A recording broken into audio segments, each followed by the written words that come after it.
So Costadina has a question for us. How do you face the inner demons of insecurity after our purpose is released? Wonderful question, Costadina. Thank you so much for this question. So this is the next step, isn't it? And the next step looks like this. There's going to be fears that come up. There's going to be resistance that comes up because it means that you need to realign your train to change tracks sometimes, okay? And this can be scary. But the good news is that you'll have a lot of people in your tribe that are going through the same shit. And we the team has gone through these things before. We can link you up with people who are going through it, has gone through it. But in coaching terms, very simply, we have a way in which we unlock the fears and we look what associations you have made in your head, in your heart, what you have linked up. And normally fears are linked up with our self-worth, with how people perceive us. Who will I be if I change this now, if this doesn't exist for me anymore, if my career is not the right one anymore, right? So these thoughts will come.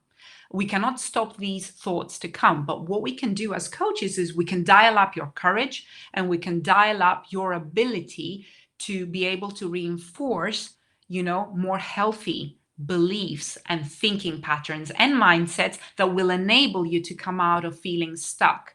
Because fear holds us back, right? But we'll push you. Hence the peer pressure as well in the group, right? We will push you to go over whatever you need to go over so that you can start making progress towards the direction you want. It's not about having to be dramatic in any way. A lot of people that I know of and that I'm working with, they are carrying on their work for a while if they are in work, and they are creating the new direction. But some of them, as I said, and actually a lot of them, nearly 40% of them, they don't feel they need to change their industry or their job, or, they might want to change their organization, but, they don't need to necessarily make massive changes in their career to actually bring themselves on purpose. And I've done a Facebook Live as well over the weekend, and purpose is really about bringing our authentic self to work. It's much more bigged up than it should be. It's really being able to be authentic wherever we are, in any industry, in any workplace, at any one time. And I think this is what we have forgotten, and this is our superpower. So I don't know if that answers your question, Costadina. Fears will be tackled, and there is for the coaches in the room. I know Kay is a coach. There is a very standard methodology with which we unfold and untangle your fear so that you can move on and move forward. Even if you feel the fear, you'll find the strength and the courage to move forward in the direction that's true and honest and right and authentic for you. There was another question, just to identify, so you are a career coach or a mentality coach? Great question, Irakli. So may I say, with Kay's permission, if she's still around, it's the same thing. A coach is coaching as a training is based on psychology and a lot of psychological models. So in essence, the way we think, the way we are wired in our psyche is a very standard way. Most people follow certain models and there's certain patterns. So what coaches are trained to do, we're not clinically trained like psychotherapists and psychologists to fix situations. So we work with healthy people, but thought patterns are very common across humanity. And for example, one of the biggest common fears of humans are that I'm not worthy, and that I'm not good enough to pursue my purpose in this case. So these are very, very common. At the bottom of every fear and every hesitation, there is a thought pattern, a negative thought pattern that goes on. So what we are trained as coaches, career coaches, mindset coaches, mentality coaches to do is unlock those patterns, make them obvious for our clients so that they can see for themselves the associations they're making that are not healthy in their mind. So why would we associate the fact that we have to change career with how worthy we are in the workplace? So these are some of the common ways in which we are wired, and what we help our clients do is untangle those tangled pieces of string, and actually straighten them up and say, okay, this is not related to this. And, how can we actually, enable you to move forward step by step? So yeah, we're trained to do that. So yes, perhaps it's, to answer your question, is the same thing. So are you doing like private training sessions? Yes, I do one-to-one sessions throughout the year, but this is the only time of the year around April that I launch my group course to give access to this knowledge and this methodology to many more people in a group context. So this is what we do. Do we have a question from Cece? Can you quickly share the schedule of the group program? Absolutely, and it's also on the webpage that you will go. If you go down to the Q&A, you will find it. But these are the dates. Basically, from next Tuesday, this we can move. So the yellow bits can move.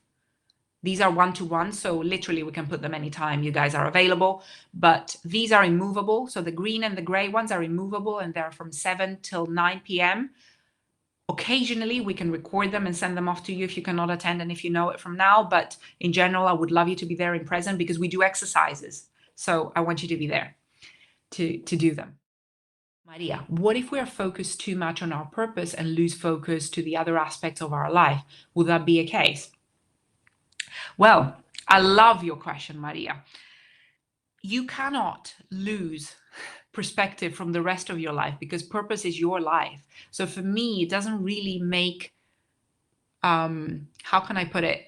It doesn't really make any sense to say that you are focusing on purpose, but you're not present with the rest of your life, if that makes sense. Purpose will really align all aspects of your life because think of it as your truth. Think of it as your alignment. It's a recalibration. And eudaimonia as a concept in Greek means ultimately human flourishing, which is enabling yourselves to be balanced, to be in harmony, to be in a well-being balance, if that makes sense. So you cannot figure out purpose unless you can be mentally well at the end of this. I mean, it would be suicide. And yes, I know there is the American model of working too much and being Elon Musk and not sleeping ever, but more and more people are acknowledging, thankfully, role models like Ariana Huffington, Jeff Bezos, and so on, that sleep is important, well-being is important, being in line with our health is important. So for me, although I put my hand up, sometimes my life looks a little bit imbalanced depending on, when we are launching this program and so on. But today, literally, I made sure I meditated, I read, I danced, so it's very important to actually find your rhythm. So I would say purpose will allow you to find your rhythm, your music, and actually keep honoring that music in your life. So for me, I cannot say you would have found your purpose without doing all the rest. So I hope that answers your question, Maria. If your new purpose becomes risk of surviving, give up your job, how do you cope after if you have a family to support? So you will figure out a way to do it. And I think somebody mentioned somewhere before about perfectionism. Forget perfectionism. Purpose is messier, perhaps, than you think. But, it doesn't have to be this one-way thing that you can wholly focus on purpose. I say to my clients, because I've got a lot of people who have children, families, mortgages to pay, children to send to universities and so on. So a lot of my clients start pursuing their purpose and it's not the way they want it and they get upset. And we find a way to honor their family commitments, but also their purpose, the thing that makes them excited, the thing that gives them a reason for living. So it's about balance, right? It's about finding your balance, your rhythm, your music. So it's not about just doing the one thing and forgetting everything else, as Maria said. So absolutely, how can we make you not cope but thrive after you have found your purpose and actually have a family to support? You take them with you. hopefully they want to go down that road and have these critical conversations. So absolutely possible. Purpose is not about being perfect and having the perfect lifestyle. It's about making it happen no matter the circumstances. So I hope that answers your question, Platon. Kathleen, will there be handouts or source materials and resources? You mean during the course? Absolutely. Yes, I will be sending you the actions to do, and we will be working with you through it. So any questions you have, any support you need, resources, you will have on your inbox after the group session for sure. Last question, Georgia. Do you do groups of 2? We can consider this if you don't want private, but you don't want the group. But the group will be quite intimate, so we've got a cap. So hopefully you'll be able to operate. But yes, let's consider it. Let's consider it. And most of the exercises you will be doing in pairs as well. So yes, there will be that intimacy, and that's why we want it small, so that we can control it and we can make sure where everybody is on the journey, right? Cassia, Christina, is Flourish available only in English? I have been wondering if I can provide it as a gift. Yes, it's only available in English, I'm afraid, simply because we've got an international crowd. In the very rare occasion where everyone can speak Greek, which I doubt, but in case we've got the situation, I'll ping you and we can consider it. But yeah, we had quite a heavy Greek crowd today. Yeah, at the moment, the plan is to offer it in English, to answer your question. I'm coming close because I can't see, I'm that old. Would mind to give us a few tips for becoming more self-aware? Amazing, amazing question. Wow, where to start? I'd say the easiest way to become more self-aware is to feel your emotions fully and not numb them. So today, personal declaration, as we are only a few left, not that I would mind, but I need to lead by example and bring my full self to this. You can ask the team. I was so nervous beforehand, but I didn't avoid it. I expressed it, I said it, I felt it fully, I laughed with it. Earlier this morning, I made sure, when I wanted to have tears, I made sure I let them flow on my cheeks. Don't ask me why. I wasn't like, it's not like somebody died or something, but it was my emotions, right? So I let them be. And I have been terrible at this when I was in my consulting career, especially. I was like, it was quite a macho culture. So I used to compartmentalize very much. I had no feelings. I had to always be professional, be there, keep smiling, keep accepting everything. There was abuse, there was all sorts of things going on. I was like, no, keep smiling. This is your job to be professional, take it in, not express any emotion. It broke me. So to answer your question, Chris, tips to be self-aware: feel your emotions fully as much as possible. This is the only way to be truly connected with yourself and actually allow them to pass. Because otherwise, if I keep holding it in, then I end up bottling it up. So no magic there. I'm not going to go into, okay, you need to do meditation, this and that. No. Start with, if an emotion comes up, be open enough to allow it to come out. You may need your privacy at that time or whatever. If you want to laugh, just laugh. I mean, who's going to say anything? We're working from home nowadays.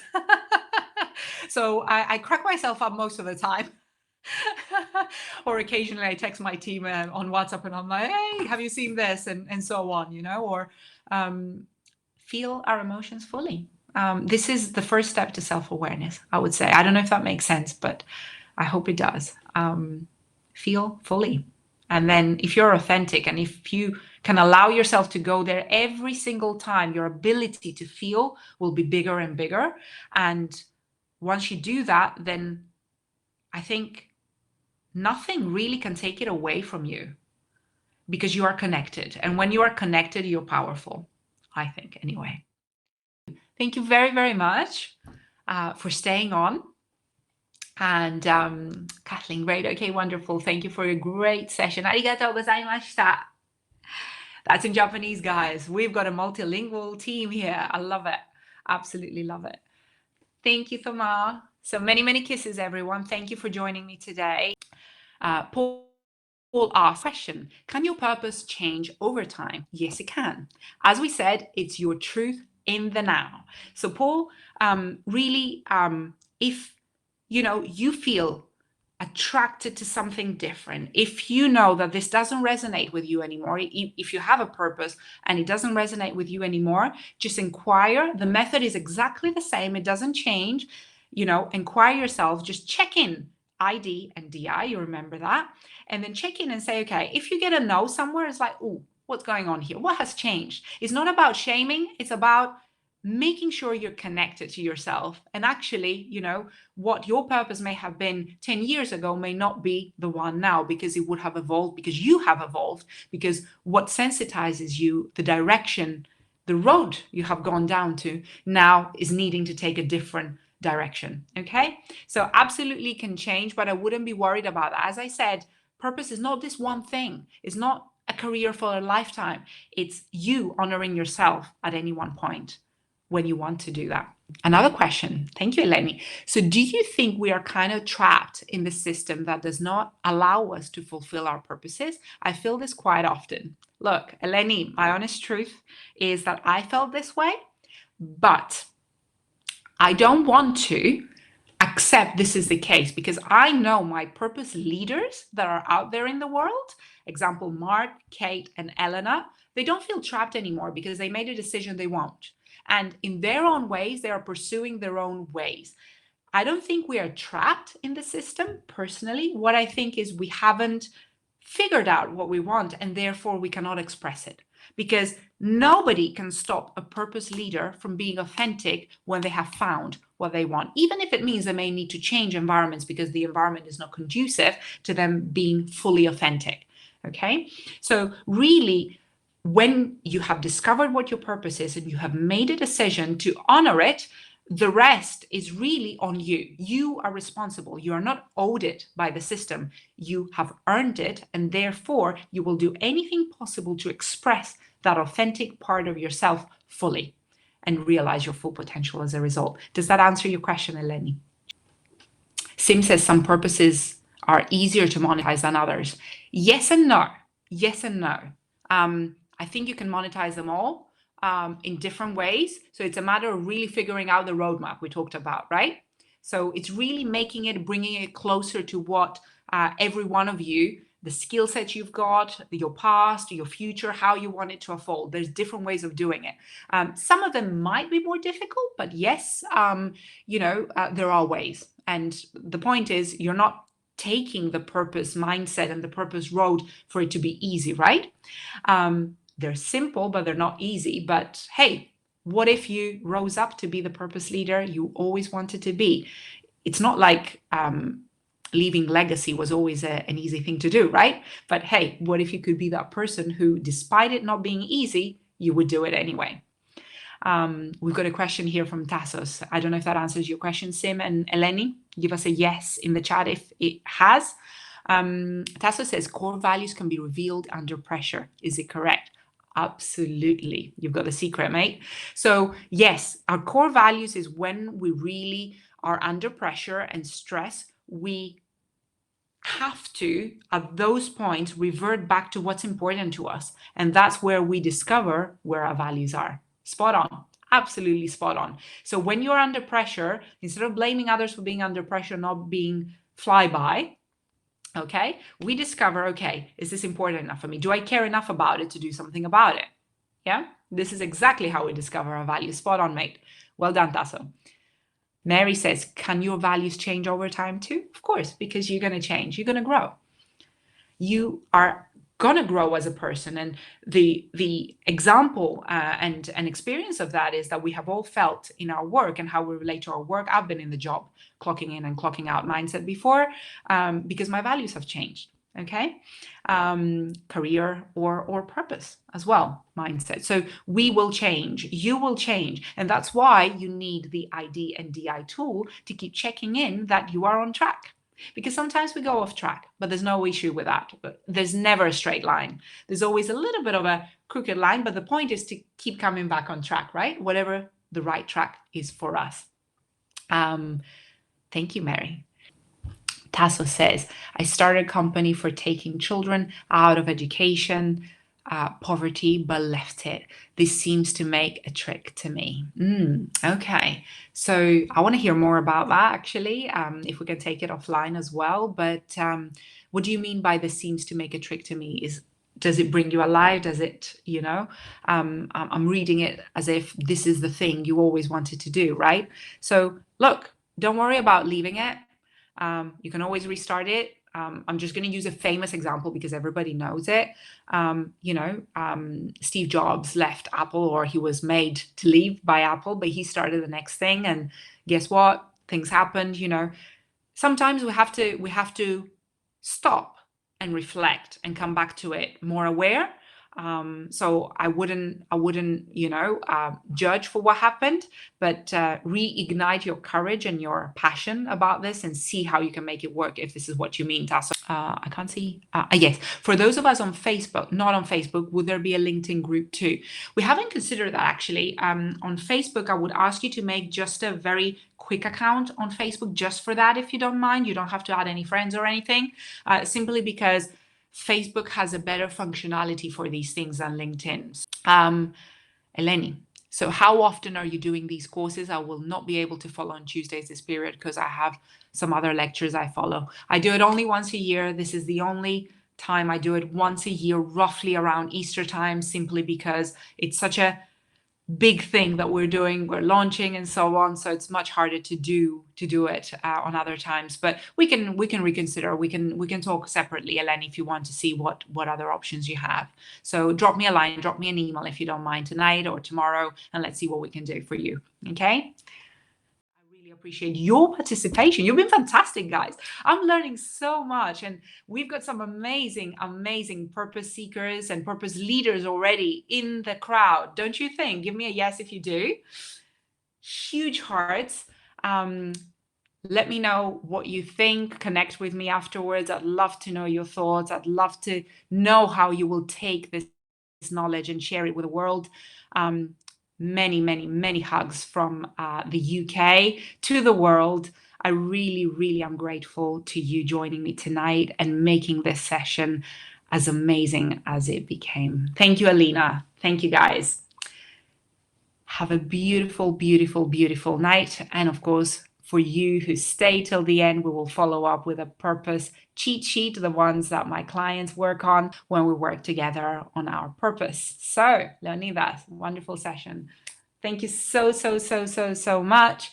Leo, take good care, guys. Have a beautiful night, and do consider the Flourish seminar by tonight so that you get your bonus one-to-one session with me as well. Otherwise, you can join us tomorrow.